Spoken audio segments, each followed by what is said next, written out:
আমার বয়স 20 বছর। এলাকার সরকারি কলেজে অনার্স দ্বিতীয় বর্ষে পড়ি। হাইট 5 ফুট 4 ইঞ্চি, ফিগার অসাধারণ, গায়ের রং ফর্সা, দেখতে মোটামুটি। তবে আমি যে বেশ সুন্দরী ছিলাম সেটা বুঝতাম রাস্তা দিয়ে চলাচলের সময় রাস্তার পাশে দাঁড়িয়ে থাকা ছেলেদের কথা শুনে। আমায় নিয়ে কি বলে ওইসব কান পেতে শুনতাম। এত বিশ্রী কথা বলে তা তোমাদের শোনানো যাবে না। এতে আমি খুব মজা পেতাম। আমার অনেক বর্ণনা দিলাম, এবার আসল ঘটনায় আসা যাক। বন্ধুরা, ঝটপট আমাকে সাবস্ক্রাইব করে ভিডিওতে একটা লাইক দিয়ে দাও। দিনটা ছিল 12 জুলাই। তখন আমি অনার্স প্রথম বর্ষে পড়ি। আমার বুকে তখন ভালোই ফুল ফুটেছে। ফুলের সাইজ মিডিয়ামের চাইতে একটু বড়, তাই ফুলের সুবাস চারদিকে ছড়িয়ে গেছে। কলেজের সুন্দরীদের তালিকায় সিরিয়ালের প্রথমের দিকে ছিল আমার অবস্থান। যাই হোক, এবার আসল ঘটনাটা বলা যাক। এরই মধ্যে আমার এক মামার বিয়ে ছিল, তাই আমাদের পরিবার সহ মামার বাড়িতে গিয়েছিলাম। মামার বিয়ে বলে কথা, বরাবরই আমাদের দাবি একটু বেশি থাকে। এই মামার বিয়েতে ভালোই মজা হচ্ছিল। সব আত্মীয় স্বজনকে মামা নিমন্ত্রণ করে, কেউ বাদ জানি সবাই এসেছে। সারাদিন অনেক মজা করলাম ছেলেদের সাথে। ট্রুথ দেয়ার থেকে শুরু করে নাচ গান সবই ছিল।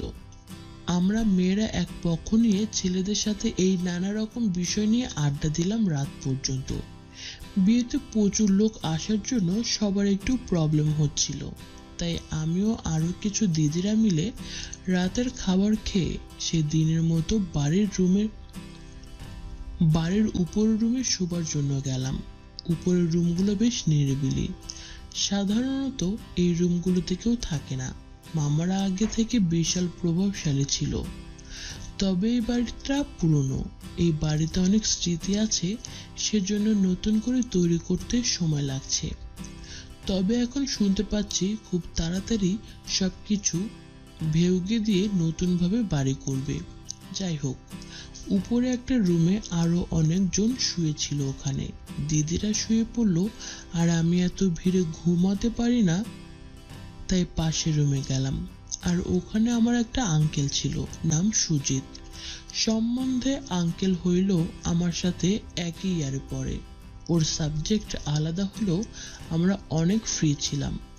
তাছাড়া আমাদের কেমন জানি আত্মীয়, আর ওদের সাথে আমাদের মামার ভালোই সম্পর্ক ছিল, তাই ওদের ইনভাইট করেছিল এই বিয়েতে। যাই হোক, বিয়ে বাড়ি যে যেখানে সুযোগ পায় সেখানেই ঘুমায়। আমি রুমটা ফাঁকা দেখলাম, তাই বেশি কিছু চিন্তা না করে ওকে দেখে আমি ওর পাশে শোবার জন্য গেলাম। শুয়ে পড়লাম। তখন টাইম মোটামুটি রাত 12টা। সারাদিন অনেক ধকল গেছে আমার উপর দিয়ে, তাই একটু দিনের কথা চিন্তা করতে ঘুমিয়ে পড়লাম। হঠাৎ গভীর রাতে আমার ঘুমটা ভেঙে গেল। কি যেন একটা আমার ড্রেসের ভিতরে ঢুকে আছে। ওটা দেখার জন্য আমার হাতটা লাগাতে বুঝতে পারলাম ওটা ওর হাত। এই ব্যাপারে আমার ভালো লাগতে শুরু করলো। আমার কেন জানি মনে হচ্ছিল আমার স্বামী আমার পাশে, আমার একটু শান্তি শান্তি লাগছিল। তাই আমি আর ওর হাতটা বের করতে চাইলাম না, কারণ ওটাতে আমার ভালোই লাগছিল। কিছু সময় পর আমি ঘুমিয়ে পড়লাম। কতক্ষণ যে হাতটা ছিল জানি না, তবে সকাল উঠে দেখলাম ওর হাতটা নেই আমার উপরে। পরের দিন স্নান সেরে খাওয়া দাওয়া করে দুপুরে আবার ওই রুমে একটু বিশ্রাম নেওয়ার জন্য গেলাম। আমি শুয়ে আছি, তার কিছুক্ষণ পর ও এই রুমে এলো। ও আসাতেই আমি একটু খুশি হলাম। বাইরে সবাই যার যার কাজ নিয়ে ব্যস্ত আছে। এই সময় এই রুমে কেউ আসবে না, সেটা আমি ভালো করে জানি। ও আসতো না, হয়তো এখানে আসার সময় আমায় দেখেছে। এসে আমার সাথে গল্প শুরু করলো। গল্প করতে করতে আমি ঘুমাবার ভান করলাম। ও কি করতে চাইছে আজকে আবার সেটা দেখার জন্য। আধা ঘন্টার পর যখন বুঝলো আমি পুরো ঘুমিয়ে গেছি, তখন সে আবার গত রাতের মতো আমার ফুলগুলো ধরে ফেললো উপর থেকেই। চোখ বন্ধ করে মজা নিতে নিতে কিছুক্ষণ পর আমি সত্যি সত্যি ঘুমিয়ে গেলাম। যখন ঘুম ভাঙলো তখন বিকেল 5টা। ঘুম ভাঙার পর দেখলাম তখনও হাতটা আমার উপর, তাই আমি ওর হাতটা সরিয়ে দিলাম। ও তখন ঘুমাচ্ছিল, তাই বুঝতে পারল না। তারপর রাত্রিবেলায় আবার শুইতে গেলাম ওখানেই, তখনও আগে থেকে শুয়েছিল। আর ওকে শোয়া দেখে আমার মধ্যে তখন কি যেন জেগে উঠলো, তাই আর নিজেকে সামলে রাখতে পারছিলাম না, কিন্তু কোনো রকমে সামলে রাখতে হচ্ছিল। শোবার 30 মিনিট পর সেদিনও ওরকম শুরু হলো। ওর ওরকম করা দেখে আমি আর থাকতে না পেরে ওকে বলে উঠলাম, এই কি করছিস রে? এটা শুনে ও লজ্জা পেয়ে কথা বলতে না পেরে ওদিকে ফিরে শুয়ে পড়লো। তখন আমার মনের মধ্যে খুব শখ হলো, তাই আর থাকতে না পেরে ওর গা চেপে বললাম, এই ওটাই শুধু করবি রোজ, আর কিছু করবি না? ওর ভয় কেটে গেল, আর না শোনার ভান করে বলল, কি যেন বললি? আমি আর একবার বললাম ওকে। ওটা শুনে ও বলল, ও তোমার উঠতি জীবনে এত চাহিদা, আমি বুঝতে পারিনি। তোমার কি খুব দরকার? ওটা শুনে আমি বললাম, প্লিজ আরো কিছু কর না, আমি আর থাকতে পারছি না। ও একটু রেগে গিয়ে বলল, না।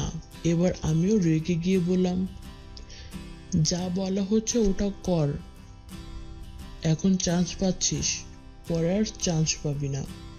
ও এবার বলল, ও এই কথা, ঠিক আছে চল তাহলে, এবার চান্স নিয়ে দেখি, আর দেখি তোমার মাঠে কেমন ক্ষমতা। এই বলে ও এবার আমার ঘাড়টা ধরে আমাকে কিস করতে শুরু করলো। তাই আমি কেঁপে কেঁপে উঠলাম। তারপর আমার মাঠ রেডি করতে শুরু করলো। কি আর করবে, সে আগে থেকে রেডি হয়েছিলাম আমি। মাঠে জল দিয়ে ভেসে যাচ্ছে সবকিছু। তারপর সে তার খেলোয়াড় আমার সামনে নিয়ে আসলো। আমি দেখতেই চমকে গেলাম। দেখলাম তার খেলোয়াড় একদম রেডি, মাঠে নামার জন্য লাফালাফি করছে। তারপর মুখ থেকে বেরিয়ে গেল, এটা এত বড় কেন? আবার দেখলাম বেশ স্বাস্থ্যবান। আমার আজ কয়টার খবর দেখাবে ভগবান জানে, তাই না বন্ধুরা?